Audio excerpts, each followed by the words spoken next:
Hey guys, it's Mike here, and welcome to another video I'm going to be bringing you today, in which I'm going to be presenting a theory of my own, which I've kind of had in the back of my mind for a little while now regarding Dragon Ball Super, and more specifically, the Omni-King or Zeno himself. In that theory, in that question I'm going to be asking everyone today is Zeno really the Omni-King in Dragon Ball Super? And I think that there's a possibility that even though he's been presented as such thus far, he may very well not be who he's been presented as. So without further ado, let's get into this video right now. So ever since Zeno was initially introduced in the Universe 6 arc of Dragon Ball Super, he has been presented as this unstoppable, overly powerful being who is regarded as the most highest god in all of Dragon Ball's hierarchy of gods, even above Beerus, Champa, Whis, Vados, and all of the other gods that have been introduced thus far. And according to Beerus, apparently the Omni-King is the most powerful there is, ridiculously stronger than everyone else, including the gods themselves. And as we've seen before, not only has Whis stated that the Omni-King on a whim destroyed 6 of the 18 original universes, dropping the number down to 12 in Dragon Ball. However, as we saw in the most recent episode of Dragon Ball Super, the Omni-King actually showed off his power by destroying not only the universe of the History of Trunks timeline in the Universe 7, but rather the entire multiverse of which that timeline is connected. So with such feats that we have seen from him in all of these descriptions, normally it would make us believe, okay, well, this guy is certainly the guy that they keep presenting him as. He's the most powerful, he is the god of all gods, and there is no one else above him. However, with this case, and when it comes to me personally, I feel like that the overall precedence that we've seen in Dragon Ball thus far kinda contradicts that idea. For instance, every single time a god has been introduced to us in Dragon Ball, be he Kami, King Kai, the Grand Kai, the Supreme Kais, and the gods of destruction, it's always been kind of presented that they were the highest god, or there has never really been any kind of indication until we finally see the next hierarchy of god that there are gods above them. For instance, when we first meet Kami, Kami means god, and he is the god of the earth, and we don't know that there's all these other gods and all these other planets, and we don't know that there's other gods in heaven and in the afterlife above, which are above even Kami and his jurisdiction, such as King Yama, such as when we're first introduced to him. However, we are presented as if Kami is the god, and then King Yama is presented above him, and then when we get to King Kai, for instance, King Kai is presented as the most important being in the universe, the one who is the Lord of Worlds and resides over them. There's only one snake way that really gets to him. But then eventually, as we get further in the show, we also see that King Kai is only one of 4 Kais that reside over different quadrants or sections of the Dragon Ball universe as a whole. However, after this, we also find out that there is a Grand Kai who is above even him, or the Daikaio, as he is referred to in the Japanese. And then furthermore, after this statement, we find out in the Buu Saga that even above the Grand Kai exists the Supreme Kai, or the Lord of Lords, the Lord of Gods, the King of Gods, however you'd like to refer to him as, the Kaioshin. And this is now presented as the top god of all gods, until in the same arc we also discover that the Supreme Kai himself is again one of 4, as there are the different ones who watch over the different quadrants of both the afterlife and the mortal universe. But then we find out again that there is a Grand Kaioshin, or a Daikaioshin, or a Grand Supreme Kai, who is above everyone else once again.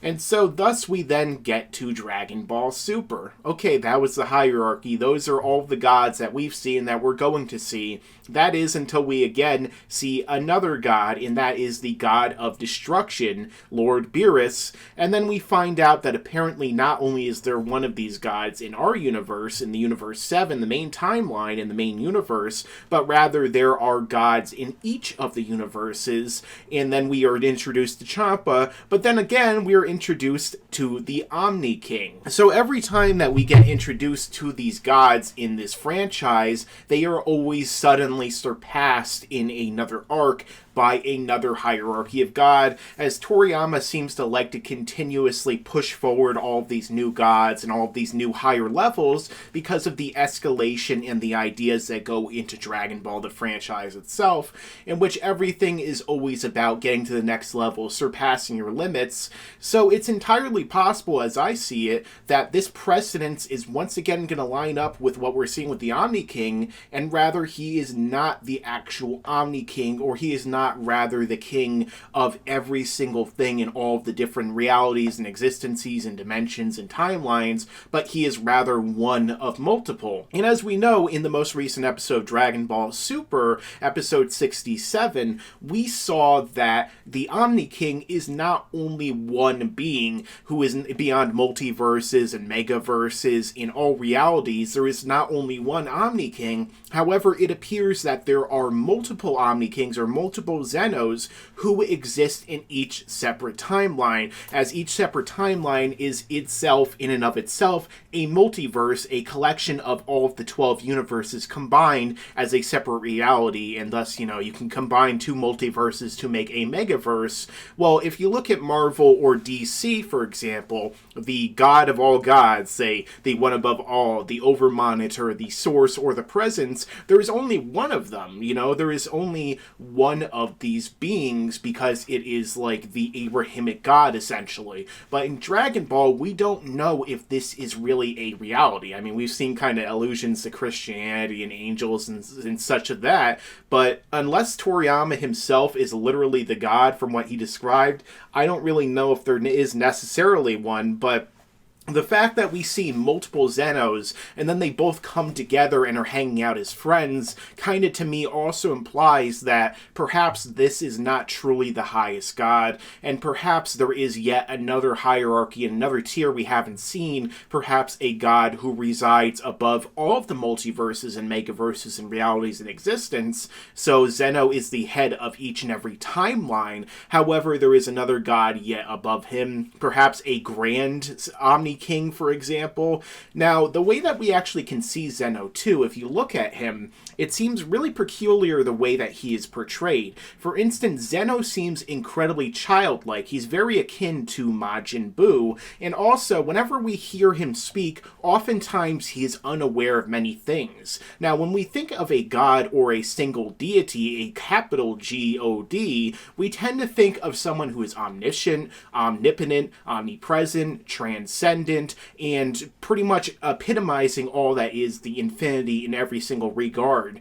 So when we look at this guy and we see that he has attendants who hold him by the hands, he's very childlike, it almost has made me kind of feel like that what Toriyama is going to do is he's going to subvert all of our expectations and our ideas once again, and he is going to give us something akin to what Togashi did in Yu Yu Hakusho, in which instead of the Omni-King being the actual god, he's going to be like Koenma, where he is in fact the son of the real Omni-King or the real god. As Toriyama did once again say in that interview a while back, oh, the ultimate penultimate god and the highest god of Dragon Ball is Akira Toriyama, someone who is highly a gentleman, or, paraphrasing. But ultimately, I think it would be funny if Toriyama just completely blows all of our expectations away and they actually meet this higher level of god, and kind of like in Marvel and DC where we have Jack Kirby and we have Stan Lee whenever the Fantastic Four, for instance, meets them. In this case, it would be Toriyama, and he'd just be like hanging out in his house and, watching movies and drawing manga, and they're like, hello? He's like, oh, hi guys, I'm Akira Toriyama. Who are you again? It's like, I don't know. I think that's a possibility of something that could certainly happen. But this is a theory I was trying to present to everyone today because I think it would be certainly interesting if this is actually the case. It would certainly be a lot of fun. And it would also help to expand upon, the Dragon Ball universe as a whole. It seems like it continues to be layers upon layers upon layers. So for all we know, we're going to find out that there is no actual highest god, and it just goes on forever. And that's the entire mechanism of the Dragon Dragon Ball creation universe, which is constantly going up to the next tier and the next tier and the next tier, as the characters are always trying to surpass one another. And even though I do feel like that might be kind of a cop-out, at the same time, I do feel like that would be a really interesting idea and concept, which I don't think we've really seen that much of in other fiction, so I feel like it'd probably fit in with the typical Dragon Ball concepts where, oh, nothing ever ends, nothing ever really dies, there are no limits, it just goes on and on forever. So this has been a theory I was presenting to you guys today, asking the question and presenting the theory of, is Zeno really the Omni-King in Dragon Ball Super?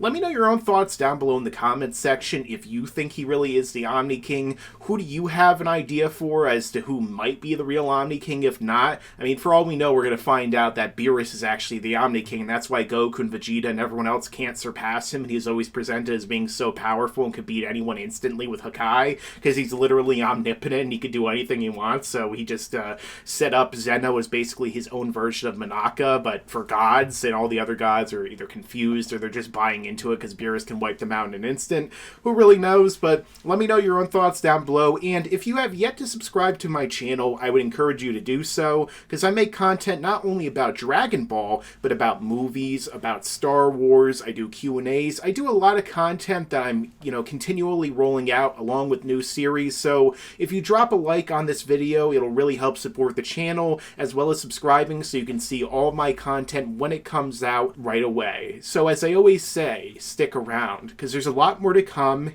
in the future.